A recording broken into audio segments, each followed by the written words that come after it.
নমস্কার, আপনারা দেখছেন ওঙ্কার বাংলা। আপনাদের সঙ্গে রয়েছে আমি সৌমি। নজর রাখবো শহরের গুরুত্বপূর্ণ খবরের দিকে। অভয়াকাণ্ডের মামলা থেকে হাত তুলে নিল সুপ্রিম কোর্ট। শতপ্রণোদিতভাবে যে মামলা একসময় নিয়েছিল সুপ্রিম কোর্ট, সেই মামলাই এবার ফিরিয়ে দেওয়া হলো হাইকোর্টে। পাশাপাশি দেওয়া হয়েছে 1 বছরের নির্দেশ। 2024 সালের 9 আগস্ট সকালে আরজিকর হাসপাতালের এমন এক ঘটনা সামনে আসে যে ঘটনায় বুক কেঁপে উঠেছিল মানুষের। তরুণী চিকিৎসকের নৃশংসভাবে ক্ষতবিক্ষত হওয়া দেহ উদ্ধার হয়। ধর্ষণ এবং খুনের অভিযোগে উত্তাল হয়ে ওঠে মহানগরী থেকে রাজ্য, সমগ্র দেশ তথা বিদেশও। প্রতিবাদের ঝড় দেখা যায়। ময়নাতদন্তের রিপোর্টেও নৃশংসতার প্রমাণ মেলে, তবে মেলেনি বিচার।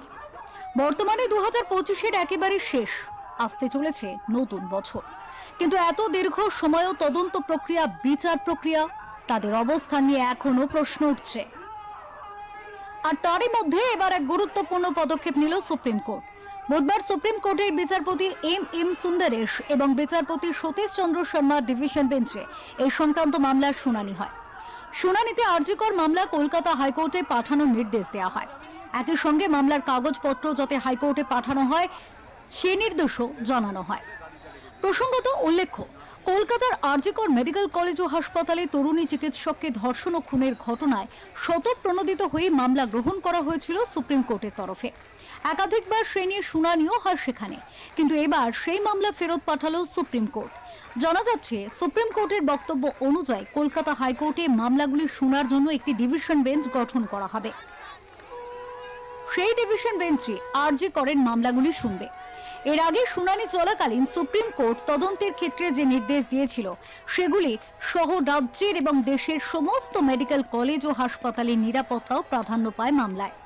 নিরাপত্তার দিকগুলি বিবেচনা করে হাসপাতালের নিরাপত্তা সংক্রান্ত নির্দেশিকাও দেওয়া হয়। হাসপাতালগুলির রেস্টরুম, টয়লেটের সুবিধা অসুবিধা, হাসপাতাল চত্বরের নিরাপত্তা, সিসিটিভির নজরদারি নিয়ে যে নির্দেশ দেওয়া হয়েছিল সেগুলিও মানা হয়েছে কিনা, কি কি পদক্ষেপ করা হয়েছে সেগুলিও এখন কলকাতা হাইকোর্টের ডিভিশন বেঞ্চে খতিয়ে দেখবে। যদিও আরজিকর ঘটনায় তদন্ত প্রক্রিয়া নিয়ে বরাবরই অসন্তোষ প্রকাশ করেছে অভয়ের বাবা মা। তাদের অভিযোগ ছিল সিবিআই তাদের অন্ধকারে রাখছে, তদন্ত সংক্রান্ত প্রকৃত তথ্য দেওয়া হচ্ছে না, দৈনিক কার্যকলাপ নিয়ে অবগত করা হচ্ছে না একেবারেই। শুধু তাই নয়, অভয়ার বাবা মা বিচার না পেলে আইন নিজেদের হাতে তুলে নেওয়ার কথাও বলেন।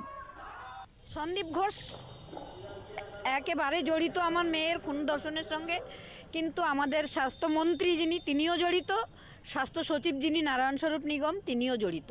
কারণ দেওয়ালটা যেখানে একটা এত বড় একটা ক্রাইম ঘটলো, সেই 10 তারিখেই ওখানে দেওয়ালটা ভেঙে দেওয়া হলো।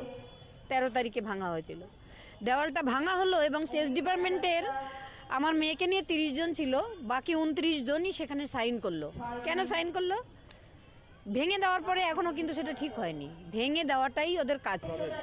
বিচার পাবো না, বিচার পাবো বললে ভুল, বিচার ছিনিয়ে আনবো। আমাদের কি আছে? আর কিছুই নেই। মেয়েকে হারানোর পরে মেয়ের স্বপ্ন সব শেষ হয়ে গেছে।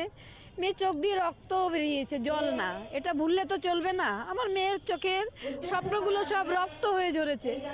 সেখানে আমরা বাবা মা বেঁচে আছি শুধু বিচারের জন্য। এই বিচার পাওয়ার জন্য আমরা আইন হাতে তুলে নিতেও প্রস্তুত, কিন্তু বিচার আমরা চাই। তদন্ত তো করেইনি, সেটা নিজেরাই স্বীকার করেছে। রায়ের কপিতে তারা নিজেরাই রায়ের চাকরি দিতে উঠে সীমা পাউজে নিজে দাঁড়িয়ে বলেছেন আমি কোনো স্পেসিফিক তদন্ত করি।